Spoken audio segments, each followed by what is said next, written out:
Hello, Aries, and welcome back to Deku Tarot and to your mid-October 2020 reading. So sorry, guys, that it took a bit to get to you. If you don't know or you haven't seen my Instagram post over at Deku Tarot on Instagram, I had an allergic reaction to some new face cream thing, and it just did not go well. So I'm still healing from that, which is why we're doing all the rest of the October readings overhead. So anyways, let's get right into this here. We're using the Gustav Klimt deck, and here we are in October 2020. I always feel that October is kind of the real new year, the new beginning, the time where things really actually get cleared out and you can kind of really genuinely feel a new start. For me, this is more of a new beginning, more of a new year, really, than January. It's very, Scorpio season just makes you dive deep and then come back up from the depths refreshed, ready, and having released so much in Scorpio season, which if you haven't already started to feel that sense of release or a sense of really the drudging of the lake, is which I've brought up in a few other readings. Mercury just went retrograde in Scorpio actually yesterday. And it's going to stay that way actually up until November 3rd. And if you're living in America, it's going to be an interesting few weeks, I think we all know. And especially with it, going direct on election day. Hold on to your seats, right? All right, Aries. So let's get right into this here. And let's start talking about what's coming through. So actually tomorrow we have this full moon, new moon in Scorpio on the 16th of October. And let's talk about energies surrounding this. There's really this push away from the traditional, I'm not surprised to see this come out. This has been coming out a lot in readings. This reversed tower. And, you can take the reversed tower, I feel, in its traditional sense, how it's written, but when I see this, I always feel that it's very much, an internal realization that's very deep, or something breaking internally. It's just an internal, like, earthquake. Think of, keeping your face very still on the outside, but inside there is like a storm, there's an earthquake, something very big has collapsed. Like you have changed your mind on something that you were once relying on, what you once thought was very stable, solid, built well. It always feels with the tower reversed inside that something inside of you has crumbled, something that you built up to be a certain way. And we get that Seven of Swords reversed with that. That's very interesting combination of, just for me, it almost feels like revelations, explosions from within, realizations that change you. And I do want to say, with Mercury going retrograde in Scorpio and then Mars retrograding in your sign, there's a real snippy air to all of this. It's a little bit sharp. Cutting words is kind of an explainer. See, again, Mercury is retrograde, and you guys know that I cannot speak when Mercury goes retrograde. So again, bear with me. Please forgive me that I can't speak. But it's very cutting. It's very sharp. It's almost like sniper energy is what I like to see it as. Scorpio and Mercury is very sniper, like goes in right for the kill. But with it being retrograde, it's going to be uncomfortable. It's going to be things coming up and kind of sniping you out that you didn't expect and that you didn't want. Like, wow, I didn't want to remember that, or wow, I didn't want to face that one, and here we are. But it can also make you a little bit rude, a little bit harsh on the, in the outside of things, in terms of how you communicate with others and deal with things. So just be aware of how you come across to other people, how you're communicating. It can be coming across as very harsh, mean, and you might not really even mean it that way right now. It's just the energies. And I find that Scorpios and Aries right now are the two signs that are getting the snappiest. And neither of you guys, I would say Aries and Scorpio, are both not really the type to be like, I admit that I'm being snappy. I admit that my energy is like this. I admit that I'm feeling more combative and aggressive than usual. And even if you don't notice it, you are. So, and other people are noticing it. So just try to be aware of that. It's something that I get there with that Knave of Swords. There's a lot of it just feels very like quick draws in terms of conversation. Interesting again. And there's the moon. So let's talk about that. The new moon on the 16th in Scorpio to that full moon on the 31st in Taurus. I'm sorry that Scylla's going off. I think she's just going off for some reason. Hold on. If she keeps doing it, I'll pause it and wait for her to be done.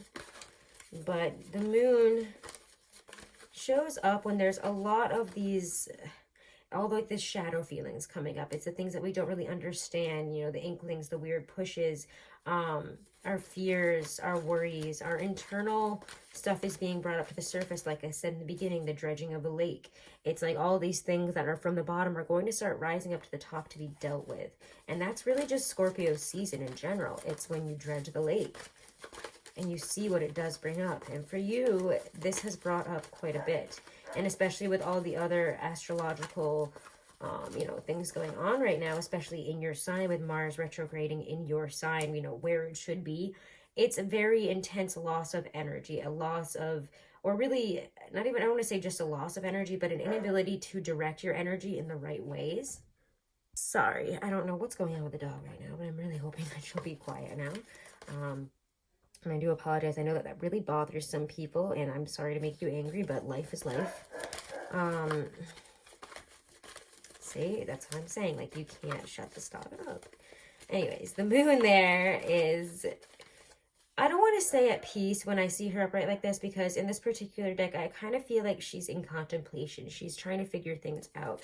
She is trying to work through her own emotions and maybe needs to take some time to herself to work through that, to communicate through that, to write through it, whatever, do whatever it is that you need to, because there's, with this kind of energy coming up, there's this a very deep and very large awakening. And I do want to pull a few more for this here.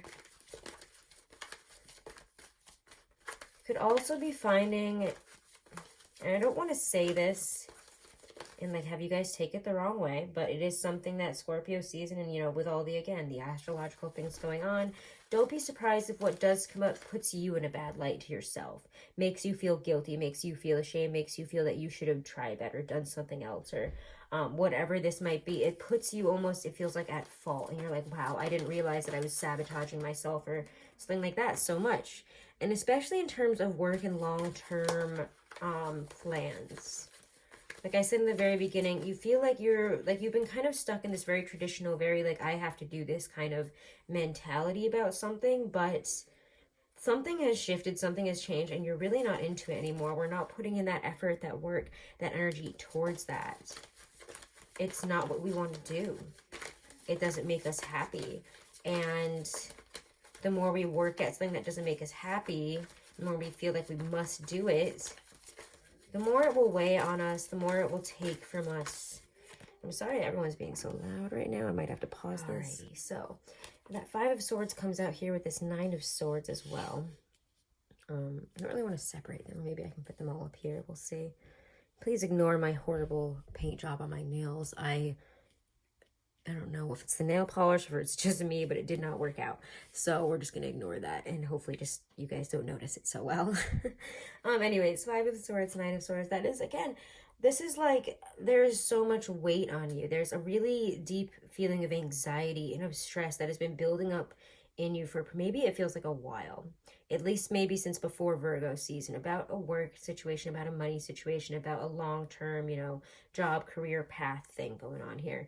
Either you're not happy in the one that you are, or we don't really have a lot to go off of in terms of like plans moving forward. We don't know where this road takes us. We don't know where we're going to be in a few months or so. So again, the Five of Swords is honestly a card I often see when it's upright in this particular deck as a card of victory. Because, you know, she's kind of looking over her shoulder. All the swords are in the same direction, and there's nobody else there. So this is kind of a victory. I mean, and especially also in this deck, when it's reversed, it can mean defeat. But in regards to everything that's going on here, you felt like you've had to kind of fight through all of this.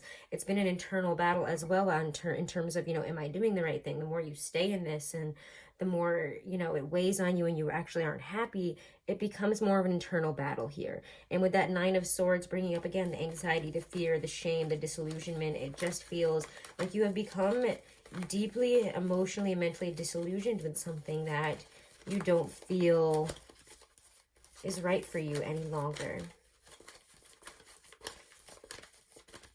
And what you have to remember is that all of this stuff feels very much internal and very much in your head, as Scorpio season tends to highlight the emotional self, your internal self, going deep. And especially as this veil is so thin in October, as we inch towards Samhain on the 31st and that Taurus full moon, it's like going from you know, again, because there are two fixed signs that are opposite. You're going from the deepest depths of the water and bringing that up to be released in a new moon to what do you want to plant, and what do you want to plant? What seed do you want to plant? What do you want to see grow, prosper, succeed, and in a very realistic, even monetary, even physical way here by that Taurus full moon? That's when we'll be planting those seeds and focusing on that, culminations, abundance.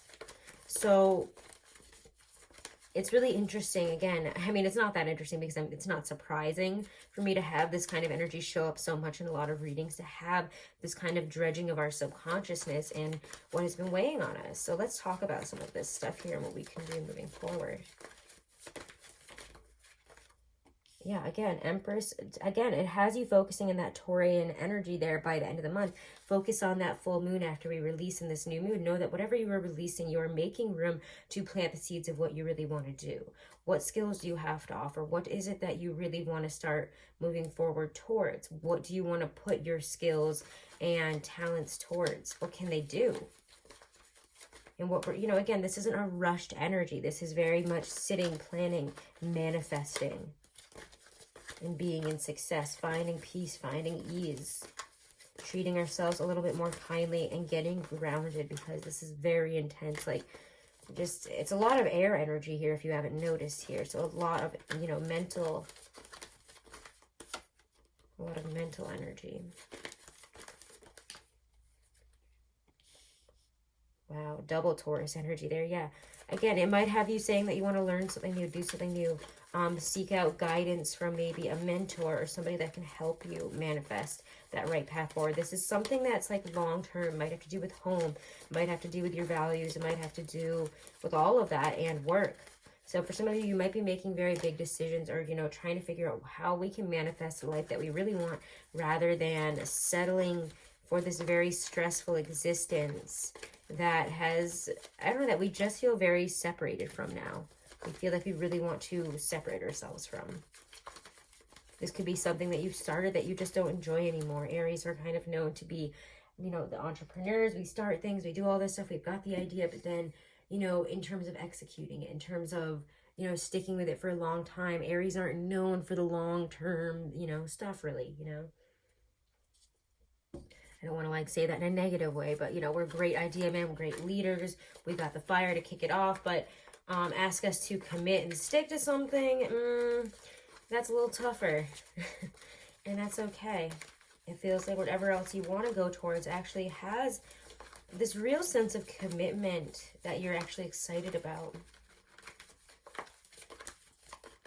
For some of you, if this is about relationships, there's a lot of past trauma and stuff coming up in terms of relationships for you to deal with, so that you can kind of evaluate almost like where you stand on marriage, and if it's really for you, if partnerships in that kind of, in a more traditional sense, are for you at this point, or if that's just kind of a losing battle. There's a lot of reconsideration, it feels like, in terms of how our relationships work, and do they make us happy? Is this the kind of relationship that's going to make us happy? Is something that comes up in terms of love here.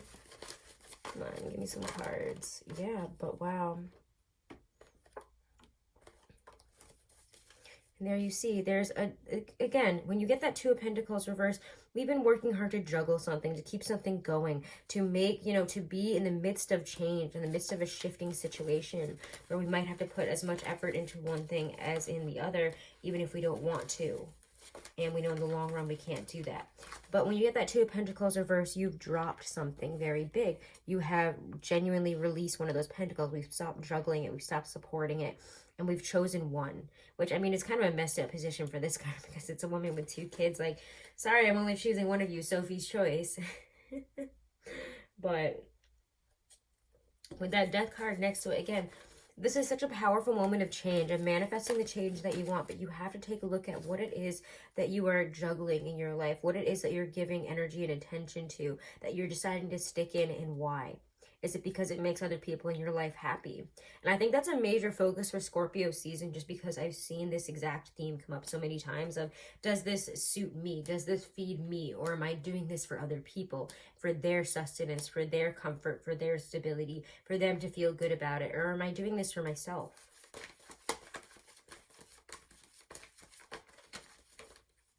For some of you, it's kind of the opposite. Maybe you did kind of, eschew the traditional, go off on some grand adventure, do all this stuff, but now you're kind of missing some structure, and you're missing, doing something that, again, maybe you're very skilled at, maybe you went to school for, and we're trying to figure out how it is that we can bring that back into the picture, if that's what we want to do. So let's get some other stuff here, Aries. In terms of relationships, work on your boundaries. I think Scorpio season has us, wow, again, really looking at our boundaries. But love is there. You have to know, again, what boundaries are healthy and what prevent you from loving and being open-hearted. And are they equal to what other people expect of us? Is your relationship equal? Do you have a healthy set of boundaries here? And do you need to make them known again? I think that as long as you're willing to communicate about these things, relationships get really beautiful. But you have to communicate what it is you really want, what it is you're really expecting. And how do we, for some of you, again, it's kind of confusing because it's almost like, and again, I don't want to say one way or the other because it's Mercury retrograde and Scorpio, but and it's kind of confusing and it hits everybody a little differently. But for some of you, it can bring up these kind of past feelings of, like wanting the traditional marriage, or these past feelings of wanting to break free and date a bunch of people and go off. And it's very much trying to, recognize what is healthy and what is just kind of the astrology pushing us towards one thing. What is really us and what is more circumstantial, that's probably going to go away after all this. And why does it keep coming up to be looked at in terms of relationships, secret desires, hidden needs? How do we deal with that, especially if we're in a relationship that we don't want to leave? It's communicating, I think, very clearly what it is that makes you happy, what it is that you need. Yeah, and unburdening here in terms of love is very important, and communicating through, not like freaking out. Like, I don't want to say like don't communicate emotionally, but communicate in a calm, empathetic, emotional way here. Nothing that's like I'm attacked, again, not that sniper energy. Let's sit down and have a softer conversation about it, or maybe, we get to the meat and bones of it at certain points, but let's not, go right in for the kill and make it, I'm not happy with you. And it's kind of like saying that when that's not even what you mean. So just be careful of that with all the energy right now is what I'm going to say. And why I'm saying, go about this in a kinder, softer way. Don't just go in for the kill head first. I mean, Aries is very blunt, straightforward energy. And we're kind of known for that. So just make sure that you're not mincing your words in that kind of way. Be more eloquent. Find a way to communicate, maybe even not with words, that communicates what you need, or having a conversation about what it is, that again has been burdening you so emotionally within a relationship here, about boundaries and about your needs and what makes you truly happy. Maybe it's that you haven't been, again, following that career path that you want, and you haven't talked about that with, your lover, your partner here, and you need to start communicating about maybe not just needs within the relationship, but needs that you need to meet out there in life. And in other areas like career, like our passions, what it is that we really want. So let's pull like one more here. And I'm going to kind of call it a day, I think. I'm going to pull an oracle. But by that Taurus full moon, I think you'll know exactly what it is you need to release. And you'll find that peace there. I mean, look at that. That Four of Wands right in the middle. Find your peace, find your harmony, and I do feel that it will find you as well by the time we get through this month and we get to the 31st. There is a lot of happiness. There's a lot of ability also for you to lean on those that love you. They're very much here for you. They're listening, and whatever that Four of Wands is for you, and I almost kind of see that as like a dream wish card, a celebration of getting finally where we want to get to, of getting, through that glass ceiling to the place we really want to be. and you are going to break through it and not kind of get there, but you're going to get there. You're working on some really intense manifestation. Again, I don't want to say like as soon as you get to November, you're just going to be there, but you'll have a plan. You'll know where you're going. You'll have your seeds planted. You're going to be done juggling bullshit. You're going to be done juggling difficult aspects of a relationship as well that hold you back and, you know, cause you stress. You're going to have worked on a lot of things. And you're going to have worked through a lot of these secret oppressors that are within you, if that makes sense. Secret oppressive energy. And again, Mercury is retrograde. I am sorry I cannot speak normally. It's just the way it's going to be until after it goes direct. Let's pull a Stacey DeMarco Halloween Oracle to finish it out. If you guys do want to book a private reading, I'm doing a Samhain Special on my half-hour readings and my hour-long readings. So you can check out how to book a reading with me and all that I offer in the description box below. Check me out over on Instagram for more messages, more posts, see what's going on. It's just Deku Tarot over on Instagram.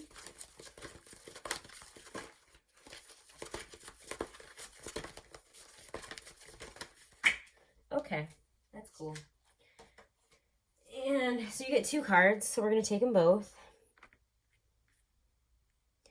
And if you guys have any secrets on nail painting, anyone who paints their nails out there, how the heck do you make these things dry so they don't get destroyed like constantly? It feels like it takes like 6 hours for these things to dry and they never look good, and I'm just a disappointment with them. But anyway, let's get into this here. Skull of Light Illumination. The idea of being shown the way in the most difficult of times and always knowing that we are never alone in the darkness are the keys to this magical element. Light is usually a comforting thing, yet sometimes we do not really want to see the boogeyman under the bed. It is too scary, too big, and we know not how to defeat it.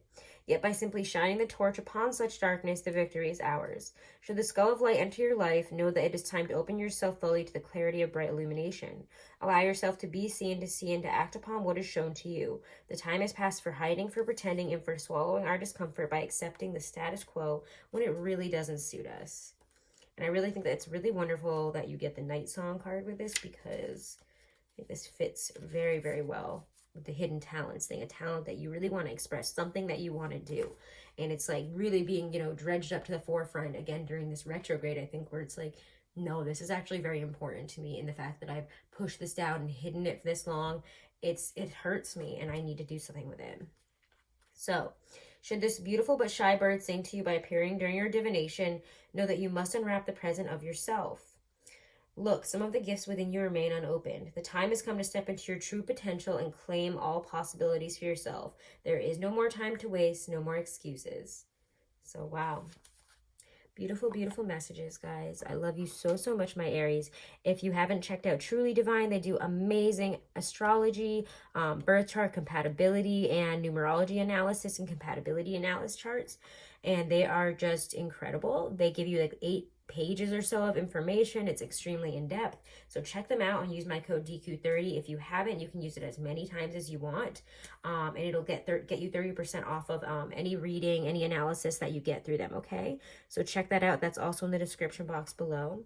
Check out the readings for your other placements. Sometimes people are like, oh, it kind of hit, but not really in these aspects. Go check out the readings for your rising sign. Check them out for your Venus if you're looking for love. Check them out for your Mercury, your Mars, just because they're also a mess right now.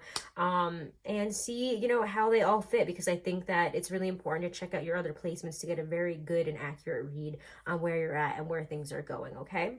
But overall, things are going in a positive direction. We're just all going through some collective intense stuff right now. And we also have to be very aware of how the external things that are going on, like especially in the news, all the insane stuff that's being thrown at us constantly is affecting our energy, affecting how we're seeing things, and affecting how we're moving forward. So just be aware of that as well, and take the necessary time for yourself to step back from all the craziness as well. All right, love you guys so, so much. Have a wonderful and blessed rest of October. Namaste. Make sure to subscribe. Make sure to share if you enjoyed it. And I love seeing your comments. Bye, guys.